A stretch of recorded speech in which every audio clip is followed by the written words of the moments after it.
Buenas, nosotras somos Brenda Claro, Mari Carmen Aguilar y María Álvarez. y Lucía Benjumea y somos un grupo de primero de trabajo social de la línea 1 EPD 13. Nuestra profesora es y doctora María José del Pino Espejo, y bajo su supervisión hemos realizado una tertulia dialógica sobre Charlotte Perkins Gilman y de su libro Matriarcadia. Antes de comenzar la lectura dialógica, vamos a hacer una introducción sobre la vida de Charlotte. Bueno, pues yo voy a explicar un poco sobre la biografía de ella. Ella nació en Hartford en 1860 y falleció en 1935 en California. Ella nació en un hogar con pocos recursos y bastante inestable. Su padre, llamado Frederick Perkins, abandonó a su familia cuando ella era bastante pequeña. Entonces esto influyó en que, como su madre no tenía recursos ni medios para poder mantenerlas, se tuvieron que ir a vivir tanto su madre como sus hermanas a casa de las tías de su padre. Un dato bastante importante es que una de sus tías era Harriet Beecher Stowe, que era la autora de La caballa del tío Tom.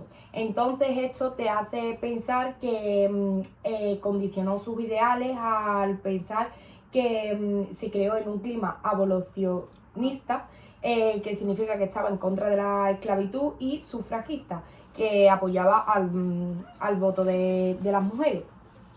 Por otro lado, cuando ella tuvo a su hija, pues tuvo depresión postparto. Su marido, para solucionarlo, llamó a un médico que le aportó una solución nada considerable. Lo que le impuso fue de que no saliera de su habitación, una estricta dieta en el que la obligaba a comer bastante más cantidad. Después, todas las actividades nunca las podía hacer sola, ni comer, ni bañarse, ninguna actividad. Tampoco podía ni leer ni escribir, le prohibió completamente de que utilizara la pluma. Esto lo único que hizo es que agravó su situación de depresión y al final el desenlace que tuvo es que se separara de su marido. La situación con su hija no era bastante buena, ya que ella no se sentía afín con el papel de maternidad. Ella pensaba de que iba a ejercer el mismo rol que su madre y que le podía hacer daño a su hija, por lo que decidió de que su hija se fuera a vivir con su padre y con la pareja de su padre, que era una antigua amiga suya. Después asistió como delegada de California a sendas conferencias mundiales en Europa, que fue un importante paso para ella. Pero, como decimos, la vida personal pues le repercutió en su vida laboral, puesto que por la situación que tenía con su hija y el hecho de haberse divorciado de su marido, pues la limitó muchísimo a seguir avanzando como escritora. Otro de los datos importantes es que Gilman fue editora de 1909 a 1916 de su propia publicación feminista de Forest Room. Ella también después se casó con su primo George. Además de, en esa época, fue directora también de Impress. Su marido falleció por muerte súbita y ella, como le detectaron un cáncer y estaba a favor de la eutanasia, se medicó con un montón de fármacos y falleció.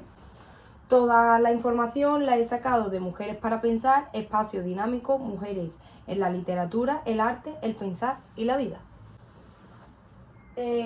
Bueno, yo voy a hablar sobre la ideología de Charlotte Perkins Gilman, pero primero quiero decir dónde saco la información, y lo he sacado, que al igual que mi compañera, de mujeresparapensar.com y de lasinnovadoras.com.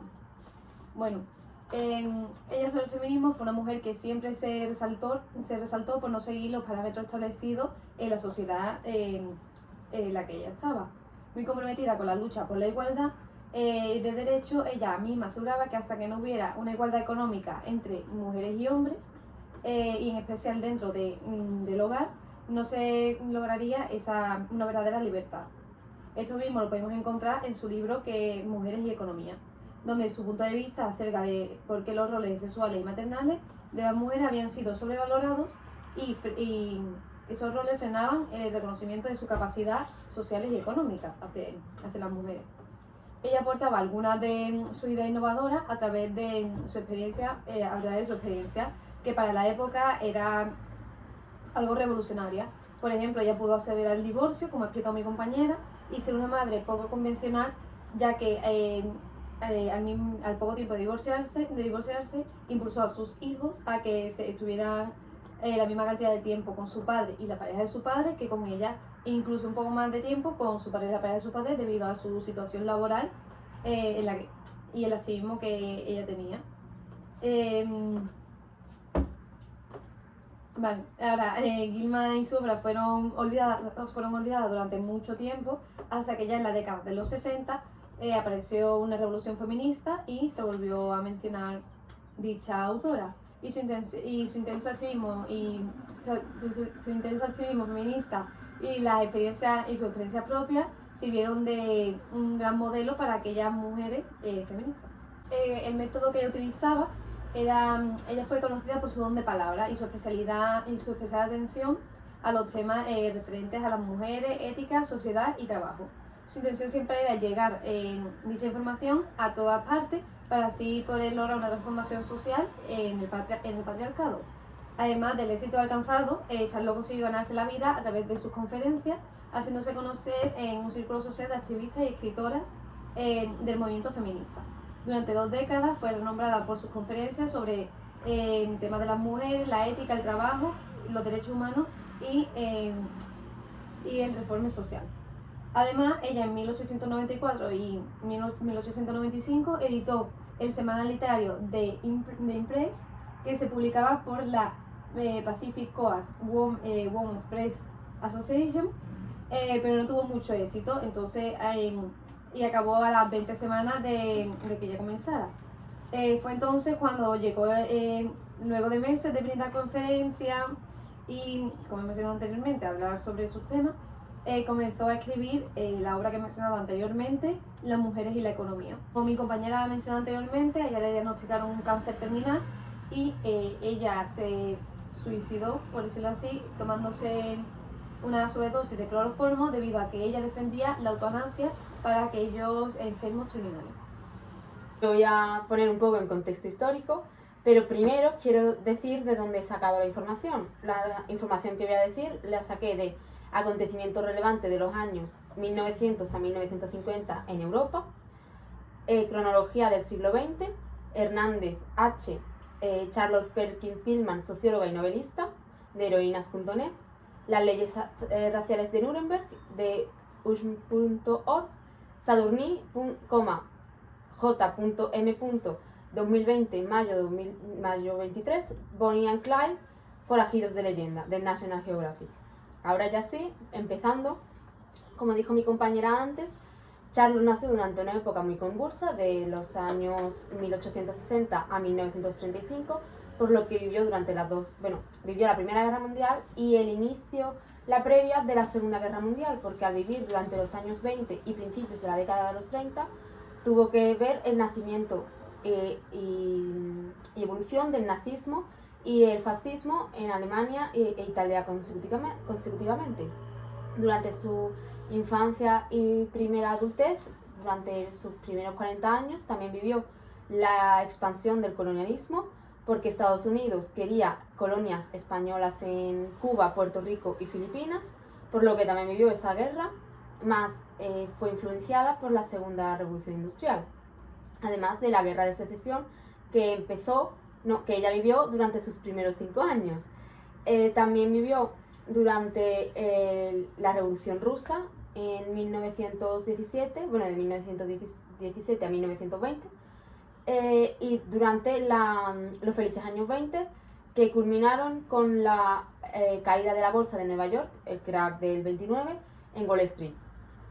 Aparte de todo esto, Charlotte murió el 17 de agosto de 1935, un mes antes de la aprobación en Alemania de las leyes de Nuremberg de pureza racial, una de las cuales fue la Ley para la Protección de la Sangre y el Honor alemanes del 15 de septiembre. Esta ley lo que quería era que las personas judías no se casaran con personas alemanas de raza normal.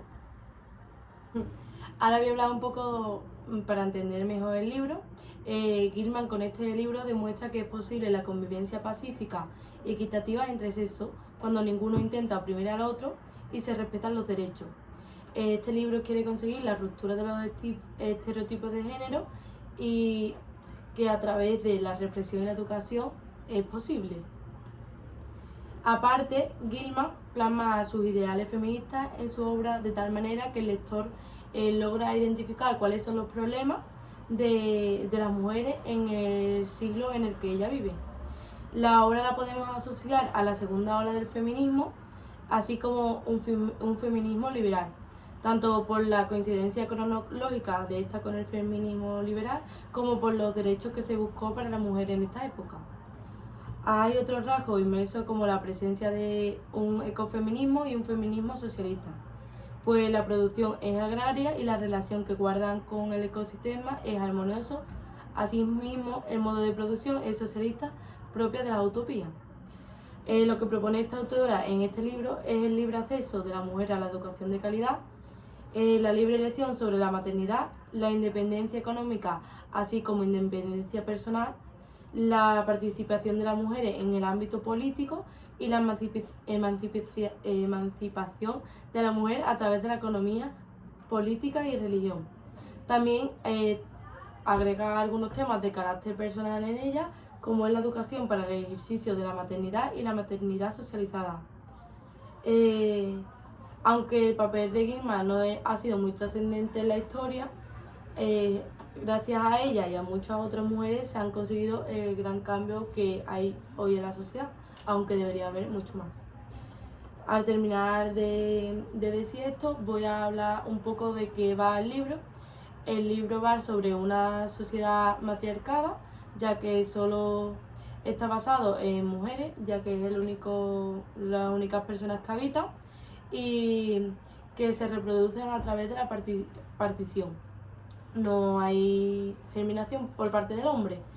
En esta sociedad las mujeres se encargan de todos los aspectos sociales y un día llega a ella 3 hombres de manera inesperada, que estos 3 hombres son Terry, un hombre adinerado que es ingeniero y le encanta la exploración, Jeff McGreff, que es médico pero le encanta la botánica y la ciencia y es un hombre más pensador, y Baden Jennings, que es un sociólogo al que le gusta toda la ciencia, y a través de la interacción de estos 3 hombres con las mujeres pues se muestra cómo se van rompiendo los estereotipos y todo lo que he dicho anteriormente. Buenas. Una vez hablado de la introducción del libro Matriarcada de Charlotte Perkins Gilman, vamos a empezar con la lectura dialógica, pero antes de ello cada uno vamos a decir el personaje que vamos a representar. Va a comenzar mi compañera Lucía. Yo hago de Terry y de Zaba. Yo hago de Moadine y de Somel. Yo de Bandy Jennings, pero la narrativa, y mi compañera el diálogo. Y además también hago el personaje de Jeff. El libro que vamos a leer, como bien ha dicho mi compañera, es de Charlotte Perkins, se llama Matriarcadia, y el capítulo que vamos a leer es el 6, llamado Las comparaciones siempre son odiosas. Bueno, ahora comenzamos. Siempre había estado orgulloso de mi país, por supuesto. Comparado con los demás países y pueblos que conocía, los Estados Unidos de América, sin faltar a la modestia, me habían parecido siempre uno de los mejores. Pero igual que una criatura bien intencionada, inteligente y sincera, a veces hace tambalearse nuestras convicciones con sus inocentes preguntas. También esas mujeres, sin asomos de malevolencia ni sarcasmo, a fuerza simplemente de insistir en los puntos que nosotros procurábamos rehuir a toda costa, nos hicieron dudar de nuestra actitud de autoestima. Cuando ya dominábamos bastante bien su idioma y habíamos leído mucho sobre su historia, además de ofrecerles un resumen a grandes rasgos de la nuestra, pudieron afinar más a sus preguntas. Así, cuando Jess reconoció cuántas mujeres asalariadas teníamos, enseguida preguntaron el total de habitantes y qué proporción del total representaban las mujeres adultas, y descubrieron que no pasaban de 20 millones. Es decir, que una tercera parte de vuestras mujeres son, a ver si recuerdo la palabra, asalariadas, y todas son pobres. ¿Qué significa exactamente ser pobre? Nuestro país es el más adelantado del mundo en materia de pobreza. Le contó Terry. Desde luego, no tenemos las hordas de arrapamientos y mendigos que se ven en los países más antiguos. Los europeos que nos visitan dicen que nosotros no sabemos qué es la pobreza. Nosotras tampoco. Respondió Zaba. ¿Por qué no nos la explicáis?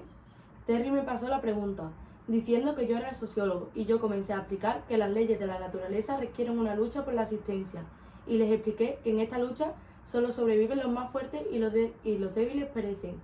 Nuestro sistema de lucha económica, continué diciendo, ofrecía abundantes oportunidades para el triunfo de los mejores, que en efecto lograban progresar en gran número, sobre todo en nuestro país, que cuando había crisis económica las clases más bajas evidentemente eran las más afectadas y que las mujeres de los grupos más pobres se veían obligadas a buscar trabajo en el mercado laboral.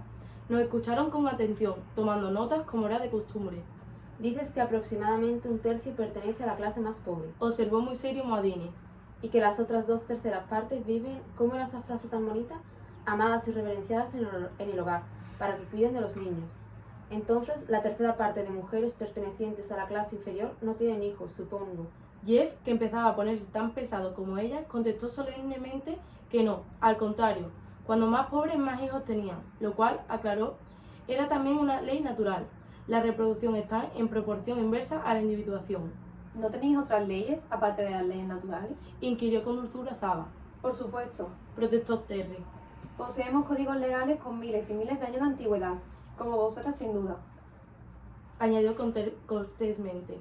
Oh, no, Dijo Moadini. aquí no tenemos ninguna ley que tenga más de 100 años y la mayoría no pasan de los 20. Dentro de unas semanas Prosiguió. tendremos el gusto de mostraros todo nuestro pequeño país y de daros cuantas explicaciones deseéis. Queremos que conozcáis a nuestro pueblo. Y yo os aseguro Añadió Somel. que nuestro pueblo también desea conoceros. Terry se iluminó al oír esto y se avinó de mejor humor a satisfacer las insistentes preguntas con que cada vez ponían más a prueba nuestras capacidades como maestros. En verdad, fue una suerte que supiéramos tan pocas cosas y que no dispusiéramos de libros con que documentarnos, pues de lo contrario, tal vez todavía estaríamos allí instruyéndolas sobre el resto del mundo. En cuanto a la geografía, su tradición hablaba del gran mar de Allende, las montañas, y podía ver con sus propios ojos las inmensas llanuras recubiertas de espesas selvas que se extendían más abajo, y nada más. Sin embargo, gracias a los escasos datos conservados de su pasado remoto, ellas no hablaban de antes del diluvio, sino de antes del terremoto, que les había dejado tan completamente aisladas. Sabían de la existencia de otros pueblos y otros países. De geología no sabían prácticamente nada. En el campo de la antropología conservaban los mismos datos fragmentarios sobre la existencia de otras razas y conocían el carácter salvaje de los pueblos que habitaban en esas sombrías selvas bajas. Pero, por inferencia, era maravillosa su capacidad de inferencia y deducción. Habían llegado a la conclusión de que existían otras formas de civilización, análogamente a como nosotros inferimos su existencia en otros planetas. Cuando nuestro biplano surcó zumbado su espacio aéreo durante aquella primera exploración, no tuvieron dificultad en aceptarlo como una prueba de la superior evolución de otra parte del mundo, preparándose a recibirnos con la misma prudencia que manifestaríamos nosotros ante la llegada de un bólido con visitantes de Marte. De historia, aparte de la propia, naturalmente no sabía nada, salvo lo que contaban sus tradiciones, sus antiguas tradiciones. De astronomía tenían conocimientos prácticos bastante precisos. Es una ciencia antiquísima y con esto de una asombrosa facilidad para la matemática. La fisiología era un campo que dominaban bastante bien. De hecho, en el caso de la ciencia más sencilla y concreta, con un objeto de estudio al alcance de la mano, al que simplemente tenían que aplicar su inteligencia, los resultados alcanzados eran asombrosos. Habían desarrollado una ciencia química, una botánica y una física con todas las ramificaciones en las que la ciencia raya con el arte o confluye con la industria y con una precisión y exactitud que nos hacían sentir como escolares. Y además, cuando tuvimos ocasión de recorrer el país y ampliamos nuestros conocimientos y preguntas, descubrimos otra cosa. Lo que sabía una, lo sabían todas, en una amplia medida. Más tarde tuve ocasión de hablar con pequeñas montañesas que vivían en un umbrío valle de Austetos, con cultistas mujeres de la llanura y con ángeles silvicultoras y en todo el territorio, incluidas las habitantes de las ciudades. Encontré el mismo elevado nivel de inteligencia. Algunas sabían mucho más que las demás sobre determinadas cosas, Estaban especializadas, naturalmente, pero todos sabían mucho más sobre todo en general, es decir, sobre las cosas que se sabían en el país, de lo que es habitual entre nosotros. Nos vanagloriamos mucho de nuestro elevado nivel general de inteligencia y de nuestro sistema de educación pública y obligatoria, pero comparado a las respectivas posibilidades, su pueblo estaba mucho mejor instruido que el nuestro. A partir de lo que habíamos contado y de los dibujos y maquetas que lográbamos hacer, elaboraron un esquema de trabajo cuyos blancos iban completando a medida que aumentaban sus conocimientos. Construyeron un gran globo terráqueo y sobre él dibujaron provisionalmente nuestros impresos mapas, completándolos con los de mis valiosos almanaques. Se sentaban en aviados grupos, acudían en gran número especialmente para ellos, y escuchaban las explicaciones de Jeff sobre los rendimientos de la historia geológica de la Tierra, mientras les indicaba la situación de su país en relación a los demás. De mi almanaque obtuvimos también datos y cifras, que ellas interrelacionaron con sorprendente precisión. Hasta Terry empezó a interesarse en este proyecto. Si seguimos por este camino, acabarán pidiéndonos que demos conferencias en todos los colegios y escuelas de chicas. No estaría mal, ¿verdad? Sugirió. No me importaría convertirme en una autoridad ante semejante público. Y en efecto, más adelante nos pidieron que diésemos conferencias públicas, pero no ante la audiencia, sino con los propósitos que nos habíamos imaginado. Su actitud hacia nosotros era como la de Napoleón intentando sacar datos de índole militar a unos pocos campesinos analfabetos. Sabían perfectamente qué debían preguntar y cómo interpretar las respuestas. Poseían medios mecánicos de difusión informativa casi equiparables a los nuestros. Y cuando nos invitaron a dar conferencias, el público que nos escuchaba ya había estudiado a fondo un excelente resumen de todas las explicaciones ofrecidas anteriormente a nuestras maestras, y venían armados de un arsenal de notas y preguntas cada vez capaz de intimidar al más empintado profesor universitario. Y tampoco era un público de muchachas. Todavía transcurrió bastante tiempo antes de que nos permitieran conocer a las jóvenes. ¿Os importaría decirnos qué os proponéis hacer con nosotros? Estalló un día Terry, desafiando con aquella cómica expresión bravucona tan suya la tranquila y simpática Modine. Al principio solía enfadarse a menudo, armando mucho alboroto, pero este tipo de escenas parecían divertirle muchísimo. Se agrupaban a su alrededor y lo observaban todos con cortesía y manifiesto interés, como si fuese una actuación, en vista de lo cual se esforzó por controlarse y portarse de modo casi, pero solo casi, razonable. En absoluto. Contestó ella llamamente y sin inmutarse. Creí que era suficientemente claro. Estamos intentando aprender cuanto podamos de vosotros y procuraremos enseñaros cuanto queráis saber acerca de nuestro país. ¿Eso es todo? Insistió él. Ella sonrió con expresión enigmática. Depende. Dijo. ¿Depende de qué? De vosotros principalmente. Contestó ella. ¿Por qué nos mantenéis encerrados y tan estrechamente vigilados? Porque no estamos seguras de que sea prudente dejaros solos en un país tan lleno de mujeres jóvenes. Terry se puso muy contenta al oír esto. En el fondo era lo que ya suponía, pero decidió que insistiera un poco más sobre el tema. No sé de qué tenéis miedo, somos unos caballeros. Ella volvió a sonreír y preguntó.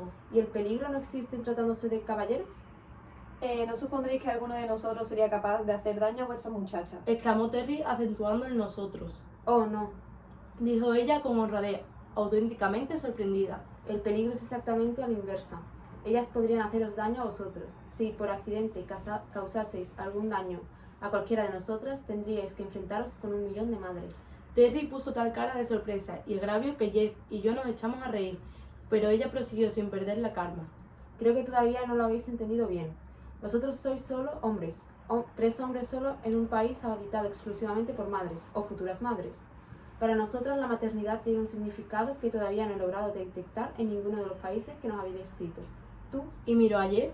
nos has hablado de la fraternidad humana, como de un gran ideal vuestro, pero me da la impresión de que tampoco tiene demasiada traducción en la práctica. ¿Me equivoco? Jeff asistió bastante pesaroso. Muy poca. Dijo. Aquí poseemos el de la maternidad humana, plenamente vigente en la práctica. Continuó ella. Es lo único que creemos aparte de nuestra original condición de hermanas, en sentido literal, y de la más elevada y profunda cohesión de nuestro desarrollo social. En este país, las hijas son el centro y el foco de todos nuestros pensamientos. Cada medida se toma en función de los efectos que tendrá para ellas, es decir, para la raza. Debéis comprender que somos madres. Repitió como si en esa palabra estuviera la clave de todo. No veo cómo este hecho, natural en todas las mujeres, podría construir una amenaza para nosotros. Insistió Terry. Supongo que te refieres al hecho de que defenderían a sus hijas en caso de agresión. Y es muy natural. Cualquier madre lo haría, pero nosotros no somos salvajes, mi querida señora, y jamás causaríamos ningún daño a una hija de una madre. Ellas se miraron meneando ligeramente la cabeza y Saba le rogó a Jeff que nos lo explicara, diciendo que parecía entenderlo mejor que nosotros. Él así lo intentó. Ahora he llegado a comprenderlo, o al menos lo entiendo mucho mejor que entonces, pero reconozco que me llevó mucho tiempo y que tuve que hacer un gran esfuerzo de honestidad intelectual. Lo que ellas denominaban maternidad podría explicarse como sigue. Comenzaron con un nivel realmente elevado de desarrollo social, semejante al del antiguo Egipto o la Grecia antigua. Luego perdieron todos los elementos masculinos, lo cual inicialmente también implicó la pérdida de todo el potencial humano, así como el de la seguridad. A continuación desarrollaron su capacidad de gestación virginal y finalmente, en aras de la prosperidad de su prole, comenzaron a practicar la más perfecta y sutil coordinación. Recuerdo cuánto le costó aceptar a Terry la evidente unanimidad de aquellas mujeres, la cual constituía el rasgo más conspicuo de su cultura. Es imposible. Decía con obstinación. Las mujeres son incapaces de colaborar en nada, va contra sus instintos. Y cuando la enfrentábamos con la evidencia de los hechos nos replicaba. Bobadas, o al cuerno con vuestros hechos, es imposible creerme. Y de ahí no le sacábamos hasta que Jess se le ocurrió requerir al ejemplo de los himenópteros. Fíjate en las hormigas y aprende de una vez, holgazán. Le dijo triunfalmente. ¿Acaso no son un magnífico ejemplo de cooperación? Eso no me lo negarás. Este país es como un inmenso hormiguero y, como sabes, un hormiguero no es más que una enorme casa cuna. ¿Y qué me dices de las abejas? ¿Acaso no cooperan y se amantan entre sí? Como el amor de los pájaros a la primavera o el cuidado de las abejas a su reina. Dice el inefable contable.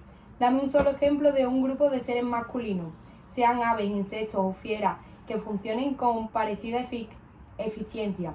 O cítame algunos de nuestros países de hombres donde la población coopere tan bien como aquí en el trabajo. La verdad es que el instinto natural de colaboración es femenino, no masculino. Terry se vio obligado a aprender muchas cosas que de buena gana habría pasado por alto. Pero volvamos a mi modesto análisis de lo que había sucedido. Organizaron aquel cohesionadísimo servicio de ayuda mutua en favor de su hija, para alcanzar un rendimiento óptimo en el trabajo. Tuvieron, naturalmente, que especializarse. Las niñas necesitaban hilanderas y tejedoras, agricultoras y horticultoras, carpinteras y albañiles, además de madres. Después surgió el problema del espacio. Una población que se multiplique por 5 cada 30 años, en muy poco tiempo habrá llenado un país, especialmente uno tan pequeño como este. Muy pronto comenzaron a eliminar el ganado y los campos de pastura. Las ovejas fueron las últimas en desaparecer, creo.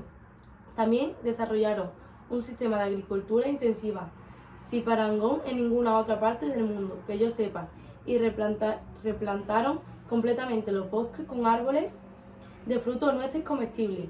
Pero pese a todas las medidas, no tardaron en enfrentarse al problema de la presión de la población, bajo una forma muy aguda. Vivían verdaderamente hacinadas y los niveles de convivencia inevitablemente decayeron mucho. ¿Y cómo solucionaron estas mujeres la situación? No confiaron en la lucha por la supervivencia, que habría desembocado fatalmente en la aparición de una masa angustiada de personas desnutridas, cada una luchando por salir adelante a costa de las demás, algunas consiguiéndolo durante algún tiempo, la mayoría permanentemente aplastadas o sumergidas, formando un desesperado sustrato de gentes paupérrimas y degeneradas, sin esperanza, paz ni serenidad para nadie, y sin posibilidades para el desarrollo de cualidades verdaderamente nobles entre la población en general. Tampoco iniciaron expediciones de conquista para apropiarse de la tierra o el sustento de otros pueblos, a fin de mantener sus masas desesperadas. Nada de eso. Se reunieron en asambleas para reflexionar. Eran grandes y lúcidas pensadoras, y esta fue su conclusión. Esforzándonos al máximo, nuestro país puede mantener a tantas personas sin detrimento de los niveles de convivencia, comodidad, salud, belleza y progreso que deseamos. Muy bien, ese es el país que construiremos. He allí la aplicación de todo. Eran madres, pero no en el sentido habitual entre nosotras de impotente fecundidad involuntaria, obligada a llenar y desbordar la tierra. Todas las naciones para luego ver sufrir, pecar y morir a los hijos, espontáneamente enfrentándose a otros. No es así, sino como conscientes, hacedoras de personas. Entre ellas, el amor materno no era una pasión animal, un mero instinto, un sentimiento de índole puramente personal, sino una religión. Incluía aquel ilimitado sentimiento de solidaridad de hermanas, aquella unidad general al servicio de todos que tanto nos costaba comprender. Era un sentimiento a escala nacional, racial, humana, no sé cómo expresarlo. Estamos habituados a ver a lo que llamamos madre, totalmente absortas en la canastilla rosa de su fascinante bebé, sin ningún interés no retórico por el retoño que ocupa la canastilla de los demás, y menos aún por las necesidades comunes de todos los retoños. Aquellas mujeres, en cambio, trabajaban todas unidas en la más grandiosa de las tareas, hacían personas y le hacían muy bien. Surgió un periodo de eugenesia negativa, que debió representar un enorme sacrificio. En general, solemos estar dispuestas a dar la vida por nuestro país, pero ellas tuvieron que renunciar a la maternidad, precisamente al sacrificio más duro para ellas. Al llegar a este punto, acudí a Somel para que me lo aclarara mejor. Para entonces ya no habíamos hecho muy amigos. En mi vida había logrado trabar una amistad semejante con una mujer. Uno se sentía muy bien a su lado. Su persona transmitía aquella dulce sensación de afecto maternal que tanto apreciamos los hombres en una mujer, y a la vez de ella emanaba una lucidez, una confianza que solemos considerar cualidades masculinas. Nuestra conversación ya habrían llenado varios volúmenes. Aclárame esto. Le dije, Hubo un periodo espantoso en que la población comenzó a ser excesiva y decidieron limitarla. En nuestros países se habla mucho de este tema, pero vuestra situación es tan diferente que quisiera conocerla mejor. Si no he entendido mal, habéis convertido la maternidad en un servicio social muy importante, un sacramento casi, en el que la mayoría de la población participa solo una vez. Aquellas a quienes no se considera suficientemente capacitadas no tienen derecho ni a eso, y ser invitada a gestar más de una hija es el máximo privilegio y honor que puede conceder el Estado. Al llegar aquí, ella puntualizó que entre ellas lo más próximo a una aristocracia era ser descendiente de un linaje de supermadres, honradas con ese privilegio. Pero lo que no entiendo, y es natural, es qué método de control usáis. Por lo que he leído, cada mujer tenía 5 hijas. No tenéis que poner freno a maridos tiránicos, y estoy seguro de que no destruís a las criaturas antes de nacer. Nunca olvidaré la mirada de horror que me dirigió. Se levantó bruscamente de la silla, muy pálida y echando chispas por los ojos. Destruir las criaturas antes de nacer. Susurró con voz ronca.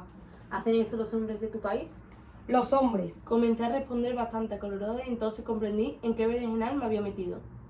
Ninguno de nosotros que quería que esas mujeres pensase que nuestras mujeres, a las que con tanto orgullo solíamos alabar, podían ser inferiores a ellas en ningún sentido. Me avergonzaba decir que estaba equivocado. Le hablé de un cierto tipo de mujeres criminales, perversas o locas, acusadas de infanticidio. Le dije con sinceridad que en nuestro país había muchas cosas criticables, pero que prefería no hablar de nuestros defectos hasta que ellas entendieran mejor nuestra mentalidad y situación. Y con un amplio rodeo volví al tema de cómo controlaban la población. Somel, por su parte, parecía compunida y un poco avergonzada incluso, por no haber sabido dominar su reacción de asombro. Al recordarlo, ahora que las conozco mejor, cada vez que maravillaba más el exquisito tacto con que encajaron datos y aseveraciones nuestras que debían repugnarle profundamente. Me explicó con suave seriedad que tal como yo suponía, al principio cada mujer tenía 5 hijas y que, en sus ansias de reconstruir el país, mantuvieron este ritmo durante unos siglos, hasta que se les planteó la absoluta necesidad de establecer un límite. Todas lo comprendieron con igualdad claridad y con la misma preocupación. Entonces pusieron en el mismo afán en limitar ese maravilloso don que antes habían puesto en su desarrollo. Durante varias generaciones se dedicaron a reflexionar e investigar muy seriamente sobre el tema. Cuando dimos con la solución ya habíamos tenido que instaurar un sistema de racionamiento, Dijo, pero finalmente encontramos la forma. Verás, antes de que llegue la criatura, la madre pasa una temporada de gran exaltación. Todo su ser se eleva y se concentra intensamente en el deseo de dar vida a la criatura. Aprendimos a estar alertas para detectar con gran cuidado el inicio de esta fase. Con frecuencia, las más jóvenes, las que todavía no habían llegado a la edad de ser madres, conseguían aplazarla voluntariamente. En cuanto sentían el intenso deseo de tener una criatura, se concentraban deliberadamente en una tarea que requiriese mucha energía física y mental al mismo tiempo. Y, esto es lo más importante, procuraban aplacar su deseo a través del cuidado directo y poniéndose al servicio de las criaturas ya nacidas. Cayó un momento. En su dulce e inteligente rostro apareció una expresión de profunda y solemne ternura. Pronto aprendimos que el amor maternal tiene más de un canal de expresión. Creo que la razón por la que nuestras hijas son tan queridas por todo el país es que ninguna de nosotras ha tenido jamás tantas como hubiese deseado. Esto me pareció infinitamente patético y no pude por menos que decírselo. En la vida hogareña de nuestro país hay mucha amargura y muchas penas. Le dije, Pero esto me parece absolutamente terrible. Un país de madres frustradas. pero ella se limitó a sonreírme con complacida serenidad y me dijo que la había malinterpretado. Todas, individualmente, sacrificamos una porción de nuestro gozo personal. Explicó. Pero no olvides que todas tenemos 1 millón de niñas a las cuales amar y cuidar. Y todas son nuestras hijas. Eso escapaba a mi capacidad de comprensión. Oír hablar a un grupo de mujeres de nuestras hijas, aunque me imagino que lo mismo dirían las hormigas y las abejas si supieran hablar, y puede que lo digan a su manera. En cualquier caso, así procedían ellas. Si la mujer había decidido ser madre, permitía que el anhelo de dar a luz creciera en su interior hasta que se producía el milagro de la naturaleza. Si había decidido que no, procuraba borrarlo de su mente y volcaba su cariño en el cuidado de otro bebé. Si reflexionamos, en nuestro país los niños, es decir, los menores de edad, constituyen más o menos unas 3/5 partes de la población, mientras que en el suyo solo representan una 1/3 parte o menos, y son algo precioso para ellas. No hay heredero único al trono de un imperio, ni hijo único de una pareja de mediana edad tan idolatrada como las hijas de ellas. Pero antes de entrar en este tema, quisiera terminar el análisis comenzando. Consiguieron limitar eficaz y permanentemente sus cifras de población, de manera que el país pudiera ofrecer recursos suficientes para darles a todos una vida lo más plena y satisfactoria posible, con abundancia de todo, hasta de espacio, de aire, de soledad incluso. Y conseguido esto, concentraron sus esfuerzos en mejorar cualitativamente su restringida población, y en eso habían trabajado incesantemente durante casi 1500 años. Es sorprendente, pues, que fuesen una persona tan estupenda. La fisiología, la higiene, la salud, la cultura física, todos estos campos habían sido perfeccionados al máximo mucho tiempo atrás. Las enfermedades eran prácticamente inexistentes entre ellas, hasta el punto de que sus antiguos avances en lo que denominábamos ciencia de la medicina se habían convertido prácticamente en un arte desaparecido. Eran mujeres de buena cepa, fuertes, bien cuidadas, con condiciones de vida inmejorables. En el campo de la psicología, lo que más asombraba y más respeto nos inspiraba eran sus conocimientos prácticos y su uso cotidiano de los mismos. Y a medida que íbamos conociéndola, mejor que en estos aspectos, más apreciábamos la exquisita habilidad con quien había sabido comprender y atender desde el principio a unos extranjeros como nosotros, de una raza desconocida y de sexo opuesto y no menos desconocido. Apoyándose en esa sólida base de amplios, profundos y exhaustivos conocimientos, se enfrentaron a los problemas de la educación y los resolvieron de forma que espero poder explicar más adelante. Comparar a esas niñas amadas por todo su país con el promedio de criaturas de nuestro país es como poner un ramo de esplendorosas rosas perfectamente cultivadas junto a un manojo de cardo silvestre, y sin embargo no parecían cultivadas, sino que su manera de ser se había convertido en algo natural. Paralelamente, el constante desarrollo de su capacidad intelectual, de su fuerza de voluntad y de su dedicación social, esa mujer había cultivado durante varios siglos las artes y la ciencia, hasta el límite impuesto por sus conocimientos, con excelentes resultados. En ese tranquilo y apacible país, habitado por sabias, dulces y fuertes mujeres, aterrizamos de improviso convencidos de nuestra superioridad.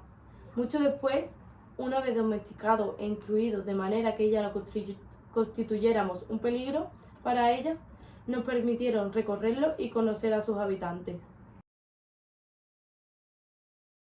Una de las cosas que me parece bastante interesante es la forma que tienen de reproducirse, ya que se explica en el libro de que para poder llegar a ser madres tienen que ellas primero sentirse bien en ese momento para ser madre y concentrarse en una situación que le lleve como mucha dificultad, ¿no? Y mucho tiempo, y eso te hace que seas madre y te quedes embarazada. Yo es que de esta parte, de este libro en sí, por lo que he podido leer, lo único que veo mal porque no meten el sexo.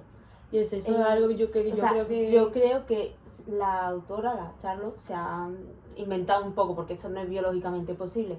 Ha puesto como una situación irreal de que las mujeres en sí mismas, si quieren, pueden ser madres. En plan, como si la naturaleza hiciese su magia y si tú te concentras, tú eres madre. Eso te voy a decir, es que yo creo Claro. que ella lo ha hecho como, vamos a buscarle cómo pueden procrear las Claro. mujeres sin el hombre. Pues me voy a inventar Para no- esto para... Hombre, eso se ve porque en este libro lo que quiere es que la mujer controle todos los aspectos de la Claro. sociedad.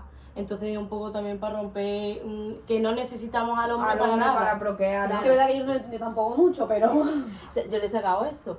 Luego también una crítica que yo le haría es que se concentra, o sea, claro que el libro se llama Matriarcado, pero es que se concentra mucho en la maternidad como si fuera el culmen de las necesidades de la mujer. Eres madre y Ahí eres yo feliz. creo que le quiere hacer hincapié a eso por la situación que ella ha tenido Sí. con su madre y con su hija, de la situación de...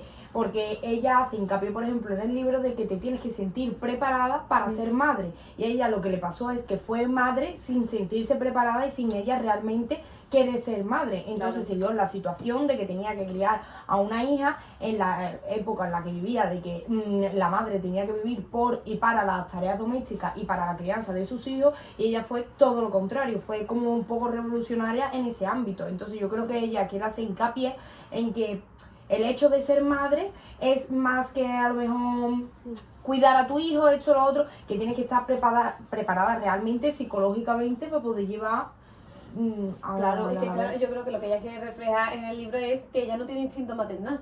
Entonces, eso que ella siente, como tú has dicho, de su experiencia con su madre y ahora con su hija, el no tener ese instinto maternal, por lo que eso refleja en el libro. Yo lo que sí veo, o sea, que creo que eso es correcto. Lo que pasa es que sí es verdad que en un momento te dice que las que más, como las que se sienten más preparadas y las que más tienen hijos son como las supermadres, son como las mejores de la sociedad de esa época. Entonces yo creo que ella misma se critica a sí misma de que no puede ser madre, entonces ella misma es como un autocastigo. En plan, no me siento preparada para ser madre, entonces yo estoy fallando como, no estoy fallando como mujer, pero en cierto sentido sí, es lo que yo he entendido desde el capítulo de, bueno, las que mejor estén preparadas y eso son las mejores de la sociedad. Y son como el libro, como la sociedad se basa en ser madre, pues lo que es.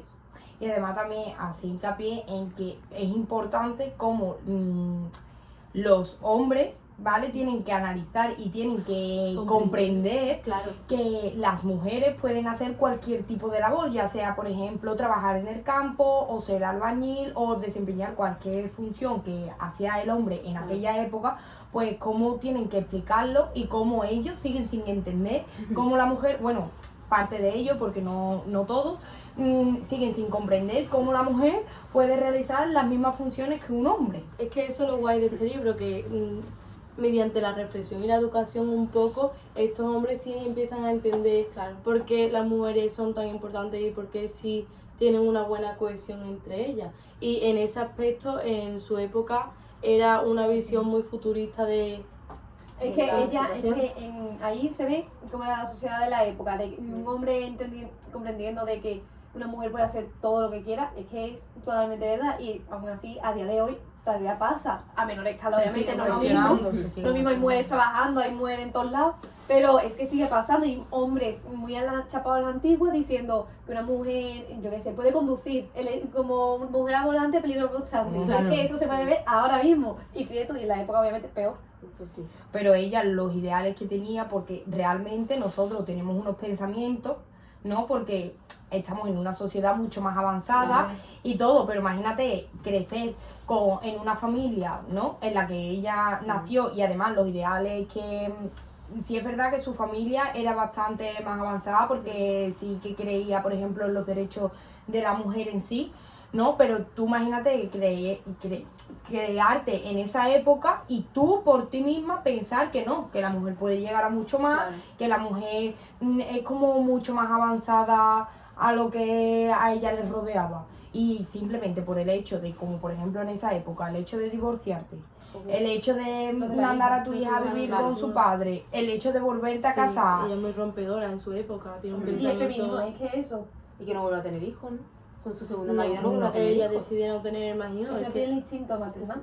Claro, pero me refiero que en esa época es como tú te tienes que casar y tienes que tener hijos. Pero- aunque tú te vuelvas, o sea, aunque te divorcies, que ya es rompedor en ese sentido, al Volver a volverte ser casar, madre de ¿no? tendría que haber vuelto a, de- o sea, tendría en el sentido de que en esa época como que tendría que haber vuelto a ser madre, o sea, me imagino a la gente de la época, ¿no? O sea, haber leído sobre ella, ¿no? A lo mejor alguien que sepa sobre ella, me imagino lo que le tendrían que haber criticado socialmente Es de que es que no tienes instinto maternal, que eso encima era un que insulto. ella hace mucho hincapié en eso, en que la vida privada siempre va a salir a la luz. Claro. Entonces, ¿qué es lo que le pasó a ella? Que le repercutó en el hecho del ámbito laboral, porque cuando la gente se enteraba de cómo ella había decidido vivir su vida, le perjudicó de que dejó de publicar, ya no la llamaban para hacer crear. redacciones y demás, pero ella siguió constante y seguía ganándose la vida de esa manera, pero el hecho de haber tomado esas decisiones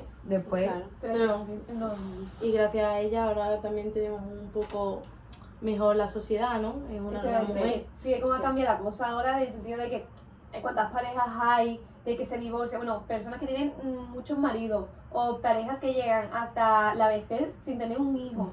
Es que O que ni se porque no casan. quieren, o Exactamente. eso que ni se casan. ¿Cuántas parejas hay ahora mismo, a día de hoy, que viven en una casa, tienen a lo mejor 3 hijos y no se han casado? Claro.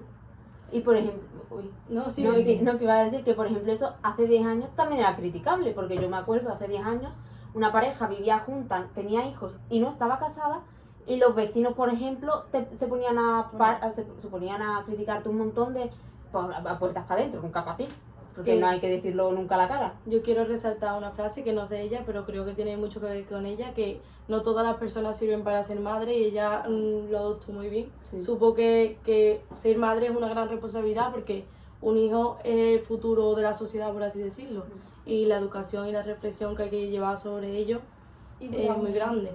Cuidar a un hijo es que es algo muy complicado, en el sentido de que si tú no estás preparada, no vas a criar bien a tu hijo. Como si tú lo quieres, Y ese era el miedo que ella tenía, por eso fue uno de los principales motivos de que mandara a su hija a vivir con su expareja, con su exmarido, que ella tenía el miedo de hacerlo igual que su madre, porque su madre no le daba cariño, no le daba atención, era como una relación muy distante, y tanto como a ellas como a sus hermanas, y supongo yo que eso le afectaría muchísimo en lo personal, y no quería que su hija se viera en la misma situación que ella. Entonces, pues... no fue egoísta en ese sentido. Exactamente. Pues, Bueno, pues hasta aquí ha llegado nuestra sí, Tertulia. tertulia de tertulia de